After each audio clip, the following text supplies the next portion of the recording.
सन्मान्य सभापती महोदय, अर्धा तास चर्चेच्या निमित्तानं सन्मान्य आमदार सतीश तांबे साहेबांनी आयुष्यमान भारत योजना, महात्मा ज्योतिराव फुले योजना यांच्या माध्यमातून राज्यातल्या जनतेला मिळत असणाऱ्या एकूण सगळ्या आरोग्याच्या सेवा आणि त्या सेवांमध्ये जी काही सुधारणा व्हायला पाहिजे, अजूनही चांगल्या पद्धतीचं इम्प्लिमेंटेशन व्हायला पाहिजे, त्याच्याबद्दलच्या काही सूचना त्यांनी केलेल्या आहेत. विशेषतः त्यांच्या सूचनांमध्ये 100 बेडच्या वरती हॉस्पिटल्स जे आहेत त्या 100 बेडच्या हॉस्पिटल्सचा सुद्धा समावेश करावा अशा पद्धतीची आपण मागणी केली आहे. त्याच्यानंतर आपण आणखीन एक चांगली सूचना केली की ज्याचा निश्चितपणे आम्ही अंमल करू. टाटा इन्स्टिट्यूट ऑफ सोशल सायन्सच्या माध्यमातून याची जर काय आमच्या एकूणच सगळ्या यंत्रणेची सातत्यानं जरा मूल्यमापन आपण केलं तर त्याचा फायदा होईल. आम्ही निश्चितपणे ही सूचना स्वागत आहे. आम्ही त्याचा इम्प्लिमेंटेशन करण्यासाठी सुद्धा आजच आम्ही सूचना देतो की त्याची गरजच आहे. कारण दर्जेदार सेवा देत असताना त्याच्यामध्ये काय सुधारणा करायच्या असतील तर बाहेरच्या एखाद्या थर्ड पार्टीकडून आपण जर काय मूल्यमापन केलं तर अजून चांगलं. आणि टाटा सोशल इन्स्टिट्यूट सोशल सायन्सचा तर प्रश्नच नाही, त्यामुळे त्याचा उपयोग आपण करू. मी आपल्याला 2-3 गोष्टी निश्चितपणे आपल्या अर्धा तास चर्चेच्या निमित्तानं सांगेन की ग्रामीण रुग्णालयामध्ये सुद्धा आपण आता ही योजना आणली. विशेषतः आम्ही सगळेजण सत्तेत आल्यानंतर सन्मान्य मुख्यमंत्री महोदयाने आम्हाला तामिळनाडूला या सगळ्या योजनेची प्रत्यक्ष अंमलबजावणी कशी होते ती बघण्यासाठी पाठवलं. आणि तामिळनाडूमध्ये आमच्या असं लक्षात आलं की एकूण या योजनेतल्या पैशांपैकी 60% पैसे हे आपल्या सर्व शासकीय यंत्रणेत खर्च होतात. दुर्दैवाने ते महाराष्ट्रामध्ये मात्र 10% सुद्धा होत नाही.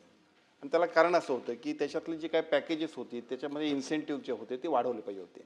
आम्ही तिकडून आल्यानंतर आमच्याकडे खूप मोठी सुधारणा केली आणि आपल्या PSC लेवलपर्यंत या सगळ्या एकूणच महात्मा फुले आरोग्यदायी योजनेला आपण घेऊन गेलोय. आणि त्याच्यानंतर त्याच्यात अडचण काय होती की आपले लोक त्याच्यामध्ये काम करायला थोडंसं पुढे जात असतील तरी सुद्धा इन्सेंटिव्ह जे होता पूर्वीचा तो इन्सेंटिव्ह कमी होता.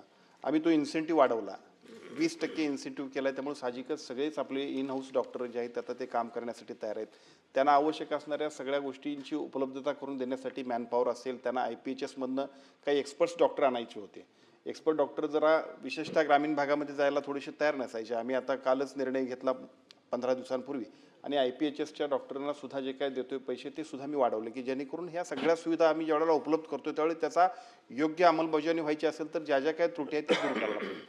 आता ग्रामीण रुग्णालयातल्या सगळ्या किंवा आपल्या शासकीय हॉस्पिटलमध्ये या सगळ्या सेवा वाढल्या पाहिजेत यासाठीचा आमचा प्रयत्न चालला आहे आणि तो चांगल्या पद्धतीने यशस्वी होतोय. दर महिन्याला आम्ही आढावा घेतोय तर त्या आढाव्यामध्ये PSC असेल, ग्रामीण रुग्णालय असेल, जिल्हा रुग्णालय असेल, महिला रुग्णालय असेल, याच्यामध्ये खूप चांगल्या पद्धतीनं MJPGYची योजना अतिशय चांगल्या पद्धतीने पुढे जाते.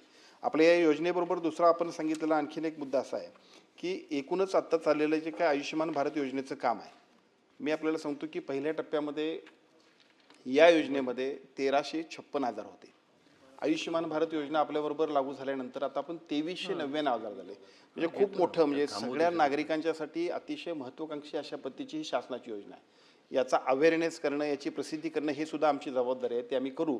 आणि आता अगदी छोट्या छोट्या गोष्टींची ऑपरेटिव्ह सुद्धा, म्हणजे अगदी मोठे मेजर ऑपरेशन्सच करायला पाहिजे तशातला भाग नाही, अगदी छोट्या छोट्या डिलिव्हरीसाठी सुद्धा खूप चांगले पैसे आहेत, सिझरिंगसाठी चांगले पैसे आहेत. त्यामुळे साहजिकच एका बाजूला प्रायव्हेटमध्ये आणि दुसऱ्या बाजूला आपल्या इन हाऊस यंत्रणांमध्ये सुद्धा या सगळ्या यंत्रणांच्या माध्यमातून लोकांना माफक दर्जेदार अशा पद्धतीच्या सेवा देण्यामध्ये जी काही तत्परता आहे ते आम्ही सगळेच करतोय. आता या सगळ्या गोष्टींमध्ये विशेषतः आणखीन आपण सांगितलं की एकूणच या सगळ्या हॉस्पिटल्सचा काही आपल्या ह्या सगळ्या योजनेकडे येण्यामध्ये थोडासा ओढा कमी आहे.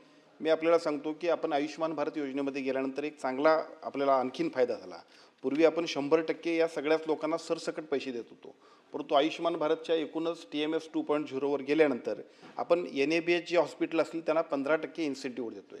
NABH बरोबर ज्यांचा NCOS असेल त्यांना 15% इन्सेंटिव्ह देतोय. त्याच्याबरोबर बाकीच्या सगळ्या सुद्धा ज्या काय एकूणच आपल्या सुविधा आहेत त्या सगळ्या सुविधांच्या माध्यमातून हे इन्सेंटिव्ह मिळाल्यामुळं जी चांगली हॉस्पिटल्स आहेत, जी रेप्युटेड हॉस्पिटल आहेत त्यांना सुद्धा त्याच्यामध्ये चांगल्या पद्धतीने आपण समाविष्ट करून घेतोय. माझी आपल्या सगळ्यांना विनंती आहे की आपण सगळ्यांनी सुद्धा, काय झालंय, 2% लोक चुकीचे असतात, 2% लोक चुकीचे असताना 98% सगळं काम चांगलं असते. पण 2%ची चर्चा इतकी होती की 98% नव्हे, पुढचे 100% सुद्धा यायला थोडंसं नाक मुरडतात.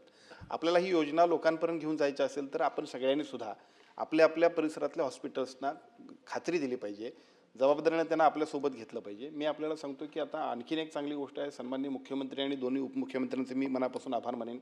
पूर्वी 4-4, 6-6 महिने पैसेच मिळायचे नाहीत. वर्षभर सुद्धा अनेक लोकांच्या तक्रार असायच्या. विशेषतः मी ज्यावेळेला मंत्री झालो त्यावेळेला हाऊसमध्ये येताना पहिल्यापासून इथंपर्यंत येईपर्यंत प्रत्येकजण म्हणायचं माझ्या तिकडच्या हॉस्पिटलचे पैसे अजून द्यायचे आहेत, माझ्या मतदारसंघातले हे पैसे अजून तुम्ही द्यायचे आहेत.